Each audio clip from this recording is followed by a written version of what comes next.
Di antara rentang pembuatan album Peter Pan yang ke-6 dan sebelum cobaan berat itu muncul, saya beruntung mendapat dua tantangan besar dalam karir saya sebagai seorang pemusik. Kenapa saya katakan tantangan terbesar untuk seorang pemusik? Karena saya melakukan sesuatu di luar keahlian saya bermusik. Pertama, saya diminta menjadi bintang iklan Sunsilk. Lalu, Mira Lesmana meminta saya menjadi bagian dari film Sang Pemimpi. Walaupun pada akhirnya saya menerima kedua tawaran tersebut, untuk sampai kepada keputusan itu saya cukup lama memikirkannya. Iklan Sunsilk saya terima karena ide di belakangnya cukup unik. Shampoo yang citranya sangat lekat dengan perempuan menginginkan laki-laki sebagai bintang iklannya. Saya merasa tertantang. Saya suka sesuatu yang tidak tertebak. Namun itu pun butuh waktu lebih dari 1 bulan bagi manajer untuk meyakinkan saya mengambil pekerjaan tersebut. Sementara membintangi sebuah film layar lebar adalah pengalaman pertama. Ada sejumlah keraguan pada diri saya, terutama soal kemampuan akting.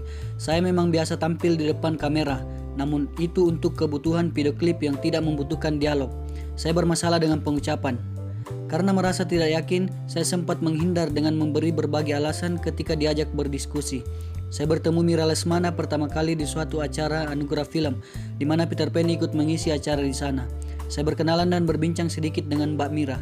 Akhirnya, saya memenuhi undangan diskusi dari Mbak Mira yang digelar di kantor Mills Production. Dalam diskusi itu, ada juga Riri Riza, sang sutradara. Saya mendapat banyak penjelasan soal peran saya, termasuk alasan mengapa saya dilebatkan dalam pembuatan film tersebut.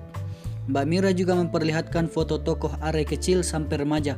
Foto-foto tadi kemudian disusunkan dengan foto wajah saya. Dalam hati saya membatin, memang terlihat ada garis yang sama. Mbak Mira juga mengatakan kalau mereka membutuhkan wajah yang terlihat pintar. Sambil tertawa saya bertanya, memang wajah saya terlihat pintar, Mbak? Selain penjelasan tersebut, diskusi juga membuat saya semakin mengenal sosok Mbak Mira. Saya tahu film Ada Apa Dengan Cinta yang fenomenal itu, tapi baru belakangan saya sadar betul dengan peran Mbak Mira dalam film tersebut, termasuk film-film sebelum dan sesudahnya yang mengangkat kualitas perfilman dalam negeri.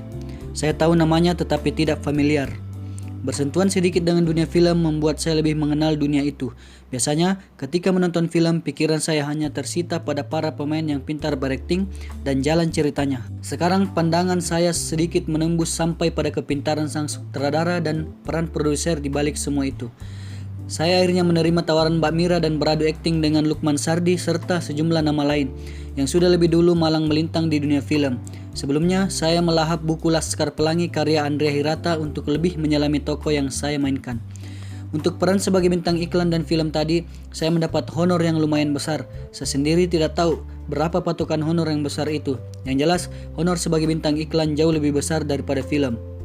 Penghasilan dari kedua pekerjaan itu menambah modal saya dalam menjalani puasa manggung Peter Pan sejak tahun 2009. Namun, saya juga harus menjual aset yang saya miliki pasca amar putusan pengadilan yang mengharuskan saya membayar denda ratusan juta. Seperti saya, tiap personel Peter Pan punya kisahnya sendiri-sendiri dalam menghadapi kevakuman band. Ya, demikianlah tadi kisah atau cerita Ariel Noah pada saat membintangi sebuah iklan Sunsilk dan membintangi sebuah film yang berjudul Sang Pemimpi. Semoga ini menjadi wawasan bagi para sahabat Noah di luar sana. Terima kasih. Assalamualaikum warahmatullahi wabarakatuh.